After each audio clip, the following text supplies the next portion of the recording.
안녕하세요, 쿠네입니다. 아디다스의 스피드 컨셉 사일로인 X 시리즈의 최상급 터프와 X 스피드 포트 8.1 TF를 약 한 달간 착용해보며 파악한 리뷰를 안내하겠습니다. FG나 AG 축구화의 가격은 약 30만원인데 비해 터프화 제품은 15만 9천원으로 많이 저렴한 편입니다. 동일한 어퍼를 사용했지만 가장 중요한 기능인 아웃솔과 스터드가 적용되지 않아 거의 절반 가격에 구입할 수 있는 점이 좋습니다. 터프화 특성상 활용도가 높지만 비가 오는 날이나 젖은 인조잔디에선 미끄러지기 쉬우니 부상 방지와 실수를 줄이기 위해선 축구화 착용하시는 것을 추천합니다. 이번 X스피드 포탈은 2022 카타르 월드컵을 위한 첫 번째 컬러웨이입니다. 공인구인 알 리을라와 동일한 컬러웨이를 사용했고 X 시리즈는 민트색을 메인 컬러로 사용했습니다. 삼선을 비롯한 다른 디테일에 알 리을라에 사용한 색상들을 적용했습니다. 축구화는 튀는 컬러를 좋아하는 저로서는 이번 X의 컬러웨이가 가장 마음에 들었고 오랜만에 리뷰 복귀 제품으로 선택하게 된 이유가 색상 때문이었습니다. 스피드 컨셉의 사일로답게 X 시리즈는 어퍼 한 장으로 제작한 심플한 디자인과 발볼이 좁게 설계되어 날렵한 디자인을 가졌습니다. 또한 기존의 X 시리즈에 종종 적용되던 어퍼의 음각 무늬를 이번엔 인스텝 부분에 알 리을라 공인구에 새겨진 음각 무늬와 동일하게 양각 무늬를 적용했습니다. 설마 정확히 이 홈을 맞춰서 찰 일은 없겠지만 왠지 프리킥 찰 때 시도해보고 싶게 생기긴 했습니다. 이제는 굳혀진 발목 주변의 프라임 니트 소재는 더 이상의 변경이 굳이 필요 없다고 생각합니다. 이렇게 짧은 카라가 발목 움직임에 편하고 얇은 발등 느낌이 킥이나 슈팅을 할 때 그 느낌을 더욱 좋게 만들어주는 장점이 있습니다. 아디다스는 고유의 프라임 니트 소재를 개선해가며 적용하고 있습니다. 촘촘하게 밀도 높은 니트 소재를 얇게 사용했고 코팅을 다소 두껍고 단단하게 적용했습니다. 어퍼는 니트보단 인조 가죽의 느낌이 강하게 나고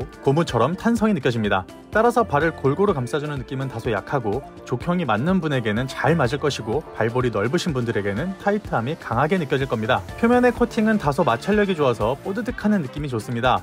여러 차례 신으면서도 마찰력이 줄어들 것으로 보이진 않았습니다. 다만 물기가 없는 상태에서만 착용했는데 비가 오는 상황에선 어퍼가 미끄러울 수 있을 것 같습니다. 정 사이즈를 추천합니다. 다만 발등이 보통이거나 조금이라도 높으신 분들은 구입 전 충분한 고민이 필요합니다. 저는 발등이 약간 높은 편인데 구입 직후 처음 착용했을 땐 한 경기도 신을 수 없을 정도로 타이트하고 통증이 있었습니다. 발등이 너무 꽉 껴서 발 중앙 부분이 다 아파질 정도였습니다. 워밍업 할 때 위주로 2번 정도 착용했더니 한 쿼터 뛸 수 있는 정도로 늘어났고 3번 이상 신으니 2시간 모두 착용해도 될 정도로 늘어났습니다. 다만 발볼이 좁기 때문에 발볼 압박은 있습니다. 그러나 발등이 타이트하기 때문에 킥이나 슈팅을 할 때 임팩트 느낌이 좋아서 발등이 보통 이하로 낮으신 분들에게는 아주 좋은 선택이 될 수 있습니다. X 스피드 포탈에 적용된 내부 소재가 그대로 적용되었습니다. 내부 소재로 발을 잘 잡아주는 느낌이 느껴진다기보단 발을 부드럽게 감싸줄 수 있는 케이지 형태가 설계되어 있습니다. 이 케이지는 엔지니어드 어빌리티 케이지라고 합니다. 동일한 어퍼에 케이지가 없는 제품을 신어보며 비교해보진 않았지만 내부 소재의 특징보다는 어퍼 자체의 피팅이 좋습니다. 특히 족형이 잘 맞으면 정말 좋은 착용감을 느낄 수 있습니다. 저는 바깥쪽 발볼이 꽉 끼고 안쪽 발볼은 남아서 주름이 생겼지만 발과 밀착한 어퍼 덕분에 발이 잘 고정된 느낌인 것이 좋았습니다. 뒤꿈치엔 카본 섬유가 사용된 것이 가장 돋보입니다. 사실 오버스펙이긴 합니다. 일반적인 플라스틱 소재로 뒤꿈치를 충분히 잡아줄 수 있지만 디자인을 위해 적용했고 약 16만원의 가격대에서 카본 섬유가 사용된 터프화를 사용해볼 수 있다는 점은 아주 좋습니다. 뒤꿈치 내부 소재는 부직포 같은 소재를 사용해서 부드럽고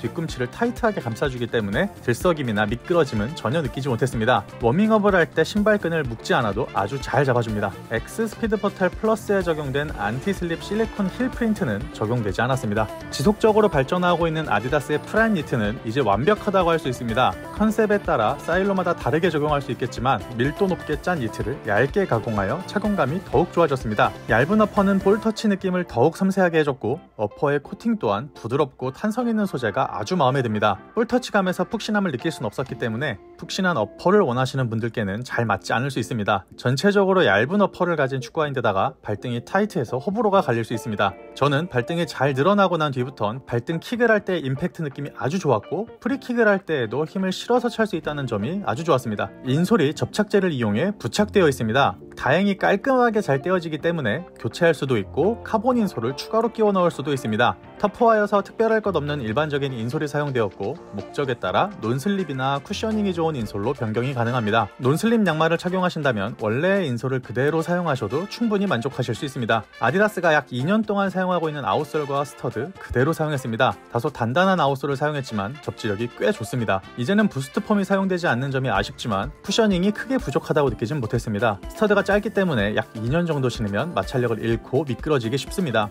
아주 짧은 인조잔디에서도 착용하기 좋지만 비가 오거나 젖어있는 인조잔디에선 미끄러질 수 있으니 그럴 땐 축구화 착용을 추천합니다. 발등 통증 때문에 말이 많은 제품이지만 저는 잘 맞게 늘어나서 발등 임팩트를 느끼며 잘 사용하고 있습니다. 족형만 잘 맞으신다면 충분한 매력을 느끼실 수 있습니다. 쿠네이키를 통한 정보와 쿠네 리뷰로 돌아오겠습니다.